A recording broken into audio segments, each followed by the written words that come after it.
Rajah 2.1 dan 2.2 menunjukkan satu eksperimen untuk mengkaji keberkesanan jenis antibiotik ke atas pertumbuhan bakteria. Okay, jadi dekat ayat ini kita kena kenal pasti sebenarnya apa itu pemboleh ubah dimanipulasi dan apa itu pemboleh ubah bergerak balas. Okey, pemboleh ubah dimanipulasi ni dia adalah pemboleh ubah yang benda bahan yang kita ubah suai. Benda yang kita, maknanya bahan kalau dalam eksperimen ni kita guna dua bahan. Okey, dua bahan yang sama tapi jenis yang berbeza. Nak kenal nanti kita tengok Dan pemboleh ubah bergerak balas ialah hasil eksperimen tu. Apa hasil yang nak dilihat? Hasil eksperimen yang nak dilihat. Okey. Semua benda ini kita boleh tengok daripada ayat saja. Daripada ayat. Okey, jadi pemboleh ubah dimanipulasi, bahan yang kita ubah suai. Jadi kita tengok. Dalam gambar, satu kita letak antibiotik X, satu lagi kita letak antibiotik Y. Antibiotik jenis yang sama tapi benda lain ni, Y se X se. Jadi nampak dah benda itu adalah benda yang kita ubah suai. Satu bekas kita bubuh X, satu lagi bekas kita bubuh Y. Jadi jawapan untuk dimanipulasi, yang ni cikgu saja nak ajar macam mana. Okey, jadi jawapan untuk yang dimanipulasi adalah jenis antibiotik. Ataupun awak dak mari perkataan jenis ni. Jangan tulis antibiotik saja. Antibiotik saja salah. Okey, kena ada dia punya penunjuk dia di depan, jenis. Okey, kalau awak tak tahu nak tulis jenis antibiotik, jenis, dak mari perkataan jenis ni. Ada antibiotik ni lain ni, X se, Y se. Jadi awak tulislah jawapan dia antibiotik X dan antibiotik Y.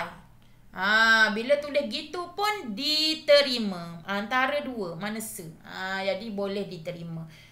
Itu maksud dimanipulasi. Bahan yang kita nak guna buat eksperimen tapi kita modify dia. Mana se. Yang kita ubah suai.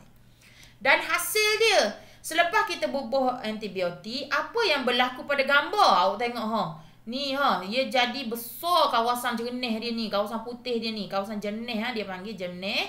Besar kawasan. Lepas tu selagi kecil kawasan dia. Kenapa ni? Okey. Jadi kalau tengok pemboleh ubah bergerak balas, hasil dia yang pertama kita boleh tengok daripada ayat dia juga. Okey, keberkesanan jenis antibiotik yang ini adalah PM, pemboleh ubah manipulasi ke atas pertumbuhan bakteria. Ke atas pertumbuhan bakteria. Maknanya ni kita nak tengok ni hasil dia. Okey, jadi ini adalah PB, pemboleh ubah bergerak balas, pertumbuhan bakteria. Ini daripada ayat. Ni daripada ayat saya ambil. Kalau kita tengok daripada gambar. Okey, kalau tengok daripada gambar, kita boleh tengok apa hasil yang berlaku ni. Bila letak antibiotik X, jadi kawasan jernih untuk di kawasan rajah 2.1 lebih besar daripada kawasan jernih di rajah 2.2. Jadi kita boleh tulis ini daripada gambar. Okey, ni nombor 2. Luas kawasan jernih. Itulah. Okey. Jadi itu adalah pemboleh ubah bergerak balas kalau kita ambil daripada gambar. Benda ni pun boleh ubah dimanipulasi, bergerak balas ni memang awak kena kuasai. Kena tahu tengok daripada ayat dan juga daripada gambar. Kita ada satu lagi pun boleh ubah, iaitu pemboleh ubah dimalarkan.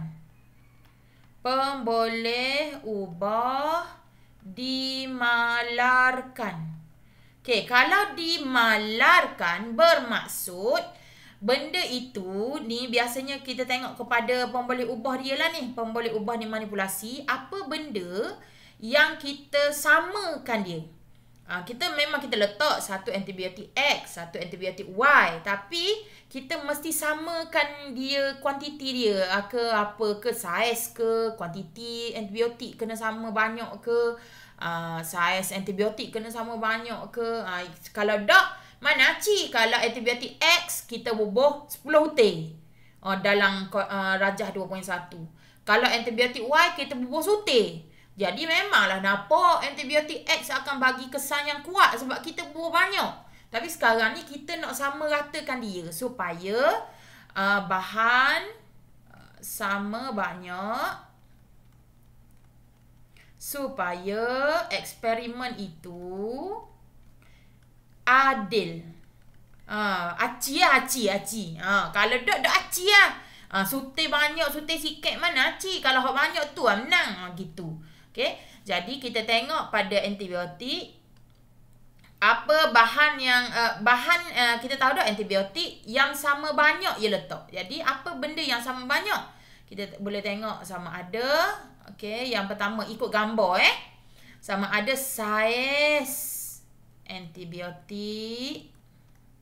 Okey, saiz tengok tu wanita okey, antibiotik dia letak tu sama besar je. Sama besar je antibiotik X dengan antibiotik Y. Barulah dia aci bertanding. Kalau contoh awak nak lumba lari, mana aci pertandingan lumba lari berlawang antara budak umur 10 tahun dengan umur 17 tahun. Dah aci lah. Mesti 17 menang. Jadi itu kita panggil saiz yang sama. Okay, yang kedua, contoh lain lagi. Kalau saiz pun dikira kuantiti ataupun bilangan. Bilangan antibiotik dah kita letak se je kan. Mana kita letak antibiotik Y 2T? Tak ada, kita letak se je. Jadi tu. Itu maksud cikgu nak tunjuk apa itu pemboleh ubah. Saling sebab lain kali banyak lagi soalan yang kita jumpa pemboleh ubah.